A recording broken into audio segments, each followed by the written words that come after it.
vengo a hablar en esta mañana sobre varios aspectos, sobre varios puntos que nosotros tenemos que entender como creyentes, como hijos de Dios, que no importa lo grande que tú seas, no importa al nivel que tú estés, todos estamos exentos de caer.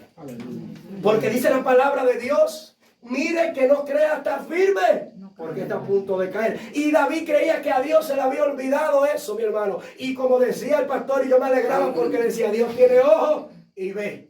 Dios tiene mano y toca. Dios no es un Dios de lejos, un Dios de cerca. Y Dios está pendiente a todo, a lo bueno y lo malo que tú y yo hacemos. Y por eso en esta mañana te vengo a hablar, porque David creía que él estaba exonerado de su pecado. Pero cuando dice la palabra de Dios que ser santo, porque Dios es santo. Pero dice la palabra de Dios que sin santidad nadie verá a Jehová. Y me gusta la historia de David porque era un gran adorador, pero cometió un gran pecado.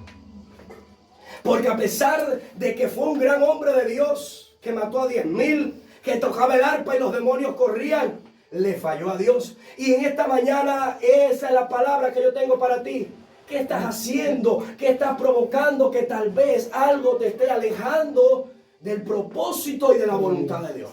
El propósito y la voluntad de Dios en nuestras vidas siempre va a ser mejor que nuestros deseos. Siempre va a ser mejor que nuestros proyectos.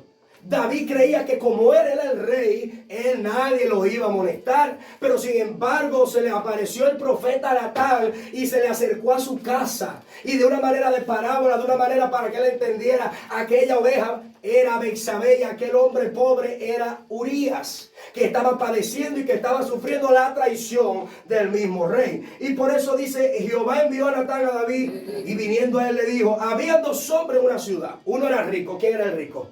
El rey David. Y el otro era pobre. Y el rico tenía numerosas ovejas y vacas, pero el pobre no tenía más que una sola corderita, haciéndole referencia. Pero sin embargo, el pecado de David ya era tanto que él no había comprendido y dijo, ese que ha hecho eso es digno de muerte. Él mismo mandándose a matar, porque no se daba cuenta. Y me dice, hermano, cuando usted ha caído, cuando usted comete un pecado delante de Dios y no lo confiesa, el pecado te comienza a cegar. El pecado te comienza a poner velos que no te comienza a dejar ver lo demás. Y yo le digo a la iglesia allá, ¿de qué nos sirve llevar una vida de apariencias?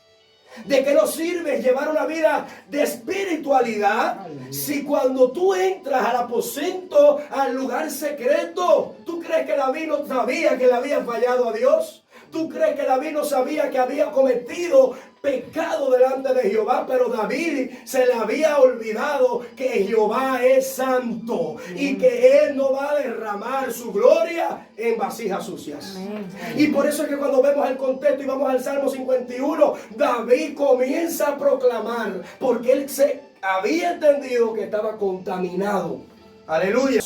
¿Cómo yo puedo guardar mi vida del pecado? ¿Cómo yo puedo hacer para que yo no pueda caer? Porque esta historia no se va a quitar de la Biblia. ¿Sabes para qué? Para que tú y yo no caigamos en el mismo error. Para que tú y yo nos guardemos en entera santificación. Nosotros tenemos que comprender, aleluya, que no importa a los niveles que Dios nos lleve. Pero cuando Dios te lleva a un nivel, cuida ese nivel que Dios te ha dado. Cuando Dios te pone en una posición, cuida esa posición que Él te ha dado. Porque al que más Dios le da, más Dios le va a demandar. A su nombre.